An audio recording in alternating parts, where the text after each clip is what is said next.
Everyone, welcome back to my channel which is English decode. दोस्तों, आज एक नई कहानी लेकर आई हूँ। आज की कहानी बड़ी ही इंटरेस्टिंग है और आज इस कहानी में बहुत सारे आपको नए वर्ड्स मिलेंगे जो कि आपके लिए बहुत ही इम्पॉर्टेंट है।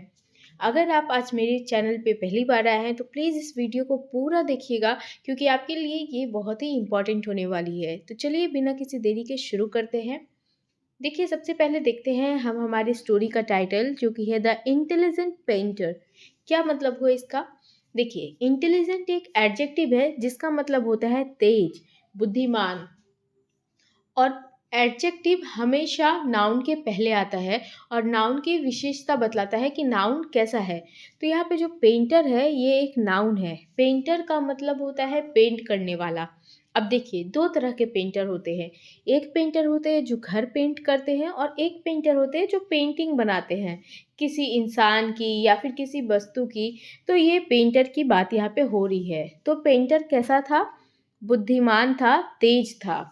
क्या है कहानी? चलिए देखते हैं।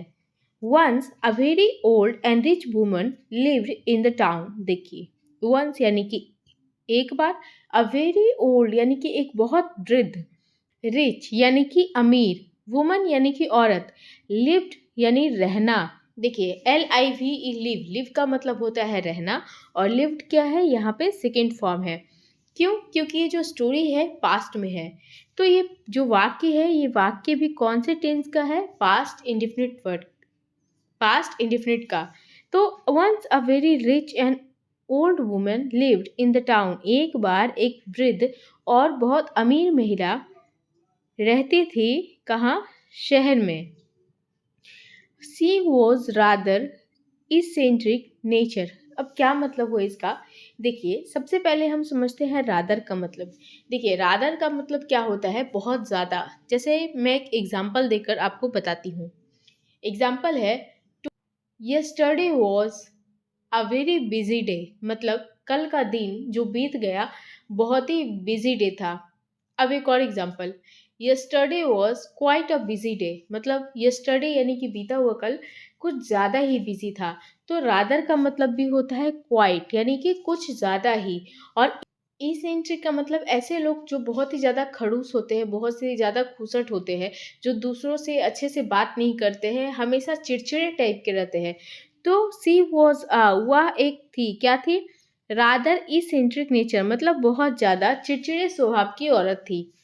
वंस एक बार, she asked a famous painter to paint her portrait. अब देखिए, वंस सी आस्क्ड यानी उसने एक बार पूछा एक फेमस पेंटर को टू पेंट हर पोर्ट्रेट। अब देखिए, टू पेंट हर मतलब उसकी पेंटिंग बनाने के लिए। क्या बनाने के लिए? पोर्ट्रेट। देखिए, जब भी हम किसी इंसान का कोई फोटो पेंट करते हैं तो उसे पोर्ट्रेट कहते हैं या फिर आप सिंपली इसे ड्राइंग भी कह सकते हैं। The painter completed the painting in a month. अब देखिए, द पेंटर कंप्लीटेड, पेंटर ने पेंटिंग कंप्लीट किया यानी कि फिनिश किया, पूरा किया। पेंटिंग इन अ मंथ, एक महीने में। अब देखिए, ये जो वाक्य है ये वाक्य है पास्ट सिंपल का, सब्जेक्ट प्लस V2। तो इसकी हिंदी क्या होती है? या, की, है ना, किया, यानी कि लास्ट में या आया। तो उस पेंटर ने एक महीने में उस पेंटिंग को पूरा किया, कंप्लीट किया। इसलिए सी वेंट, वह गई, टू गेट द पेंटिंग। देखिए, गेट द पेंटिंग मतलब क्या हुआ? पेंटिंग लाने के लिए। जैसे मैं एक एग्जाम्पल देकर आपको बताती हूँ। I went to market to get vegetables. मतलब मैं बाजार गई वेजिटेबल्स यानी कि सब्जियां लाने के लिए। तो टू गेट प्लस समथिंग मतलब कुछ लाना। तो वह पेंटर के यहाँ गई, क्या? पेंटिंग लाने। हर डॉग accompanied हर, मतलब उसका डॉग उसका साथ दिया यानी कि उसके साथ गया। accompanied का मतलब होता है किसी के साथ जाना, टू गो विथ, है ना। टू गो विथ मतलब किसी के साथ जाना। तो आप टू गो विथ की जगह इस वर्ड को accompanied लगा सकते हैं, यानी उसका डॉग उसका साथ गया। The painter unveiled the old woman's portrait and waited for her comment. अब देखिए, द पेंटर अनवील्ड, अनवील्ड का क्या मतलब होता है? देखिए, सबसे पहले हम समझते हैं व्हील का क्या मतलब होता है। तो VEIL, व्हील का मतलब होता है घूंघट या फिर पर्दा। तो अनव्हील किया मतलब पर्दा हटाया, यानी कि उसे उस पेंटिंग को जो बनाया था उस पर एक कपड़ा रखा हुआ था और उस कपड़े को हटाकर उस ओल्ड वुमन को वो पोर्ट्रेट यानी कि उसकी पेंटिंग दिखाई। तो अनवील करने का क्या मतलब होता है, अनकवर करना, यानी कि जो चीज़ ढकी हुई थी उसको दिखाना खोलकर। तो उस ओल्ड वुमन के पोर्ट्रेट को अनवील किया यानी कि उसको दिखाया। एंड वेटेड, वेट का क्या मतलब होता है, इंतज़ार करना। तो वेट किया, इंतज़ार किया फॉर हर कमेंट, उसके कमेंट का मतलब कि उसको कैसा लगा, वो क्या रिप्लाई देगी पेंटिंग को देखकर, क्या बोलेगी, इसके लिए वो वेट किया। The old woman turned to her dog. अब देखिए, टर्न का क्या मतलब होता है, टर्न का मतलब होता है मुड़ना, घूमना, है ना। तो टर्न टू हर डॉग मतलब अपने कुत्ते की तरफ घूमी, अपने कुत्ते की तरफ मुड़ी। एंड आस्क्ड, और पूछा, Sheru how is my portrait, मतलब मेरा पोर्ट्रेट कैसा है। हाउ इज माई पोर्ट्रेट, मेरा पोर्ट्रेट कैसा है, यानी कि मेरी पेंटिंग कैसी है।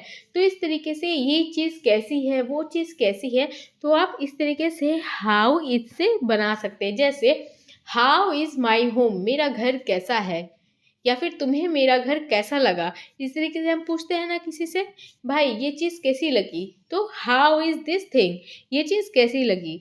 But the dog did not look at the painting, लेकिन कुत्ते ने पेंटिंग की तरफ नहीं देखा। अब देखिए, डिड नॉट मतलब पास्ट इंडेफिनिट का निगेटिव सेंटेंस। तो जब भी हम पास्ट इंडेफिनिट का निगेटिव सेंटेंस बनाते हैं तो डिड नॉट प्लस V1 लगाते हैं। तो V1 की जगह आप कोई भी वर्ब ले सकते हैं। जैसे मैंने कल खाना नहीं खाया, तो क्या बोलेंगे, I did not eat tomorrow, मैंने कल खाना, I did not eat yesterday, मैंने कल खाना नहीं खाया था। तो the dog did not look, कुत्ते ने नहीं देखा, एट द पेंटिंग के तरफ। The old woman angrily said, अब देखिए ओल्ड वुमन एंग्रीली सेड मतलब क्या हुआ, एंग्रीली यानी कि गुस्से में, एंग्रीली एक एडवर्ब है जिसका मतलब होता है गुस्से में। सेड यानी कि कहना, तो गुस्से में कहा, even my dog does not recognise me. अब देखिए, इवन माई डॉग मतलब यहाँ तक कि मेरा कुत्ता भी मुझे नहीं पहचाना। देखिए, नहीं पहचानता है, डज नॉट, तो ये क्या है, प्रेजेंट इंडेफिनिट का नेगेटिव सेंटेंस है। कैसे बनाते हैं, डज नॉट प्लस V1 से, या फिर डू नॉट प्लस V1 से। आई विल नॉट पे यू फॉर दिस पेंटिंग, मैं तुम्हें इस पेंटिंग के लिए पे नहीं करूँगी, यानी कि पैसे नहीं दूंगी, कीमत नहीं चुकाऊंगी। आई विल नॉट मतलब फ्यूचर इंडेफिनिट का negative sentence. The painter replied, painter ने रिप्लाई किया, उत्तर दिया, कम इन द मॉर्निंग अगेन। अब देखिए, कम इन द मॉर्निंग अगेन, कम का क्या मतलब होता है, आना, इन द मॉर्निंग यानी कि सुबह में, अगेन यानी कि फिर से। तो पेंटर ने कहा सुबह फिर से आना। And I will rectify the mistake. अब देखिए, रेक्टिफाई का क्या मतलब होता है, रेक्टिफाई का मतलब होता है सुधार करना, है ना। तो मैं रेक्टिफाई करूँगा, यानी कि जो गलती हुई है उसे सुधार करूँगा। इन द नाइट, रात को, the painter rubbed a piece of meat. अब देखिए, इन द नाइट यानी रात को, द पेंटर रब करने का क्या मतलब होता है, रब करने का मतलब होता है घसना। जैसे जब हम नहाते हैं तो साबुन को हम अपने शरीर पर रब करते हैं, यानी कि उसे घसते हैं। जब हम कपड़े धोते हैं तो कपड़े धोने का साबुन जब हम कपड़े पर रगड़ते हैं तो हम क्या करते हैं, रब करते हैं। तो रब करने का मतलब होता है घिसना। तो द पेंटर रब्ड, घिसा, अ पीस ऑफ मीट यानी कि मांस का एक टुकड़ा, at the lower edge of the painting, painting के लोअर एज का मतलब होता है नीचे का हिस्सा। देखिए, एज का मतलब होता है किनारा, जैसे ये एज है, ये एज है, एज है, ये ऊपर भी एज है। तो लोअर एज मतलब नीचे के किनारे को क्या किया, घसा। नेक्स्ट डे, अगले दिन, the old woman came with her dog, अगले दिन ओल्ड वुमन यानी वृद्ध महिला, केम यानी आई, विथ हर डॉग अपने कुत्ते के साथ। The dog smelled the meat and he started licking the painting. अब देखिए, स्मेल्ड का क्या मतलब होता है? सूंघना। ये स्मेल का सेकेंड फॉर्म है। तो कुत्ते ने मीट को सूंघा यानी कि मांस को सूंघा एंड स्टार्टेड लिकिंग और चाटना शुरू किया। देखिए, लिक करने का मतलब होता है चाटना। जैसे जब हम चटनी खाते हैं तो क्या करते हैं? उसे चाटते हैं। जब हम आइसक्रीम खाते हैं तो उसे हम चाट कर खाते हैं। तो ही स्टार्टेड लिखिंग, हुआ चाटना शुरू किया द पेंटिंग यानी पेंटिंग को। द ओल्ड वुमन थॉट, बूढ़ी महिला सोची। थिंक यानी सोचना, थॉट यानी सोचना, और थॉट क्या है? थिंक का सेकेंड फॉर्म है। तो वृद्ध महिला सोची that the dog liked her portrait, कुत्ते को उसका पोर्ट्रे यानी कि उसकी तस्वीर पसंद आई। And paid a lot of money to the painter, और पेंटर को पे किया यानी कि पैसे दिए। ऊपर अभी आया था ना वर्ड PAY, पे, यानी कि किसी भी चीज़ की कीमत चुकाना, पैसे देना। तो ये पेड जो है पे का सेकेंड फॉर्म है। तो पेंटर को बहुत सारे पैसे पे किए। अ लॉट ऑफ मनी मतलब बहुत सारे पैसे। तो दोस्तों, ये थी आज की हमारी कहानी। होपफुली आपको ये कहानी अच्छी लगी हो। और आज की स्टोरी में सच में बहुत सारे अच्छे वर्ड्स आए थे जो कि आपके लिए बहुत ही इम्पॉर्टेंट है। अगर आप इंग्लिश को पढ़कर समझना चाहते हैं या फिर इंग्लिश को लिखना भी चाहते हैं तो इस तरह की स्टोरीज आपके लिए बहुत ही इम्पॉर्टेंट है। दोस्तों, अगर ये वीडियो पसंद आया हो तो प्लीज़ इसे अपने दोस्तों के साथ शेयर कीजिए। मेरे चैनल को सब्सक्राइब कीजिए। आज के लिए बस इतना ही, मिलते हैं नेक्स्ट वीडियो में।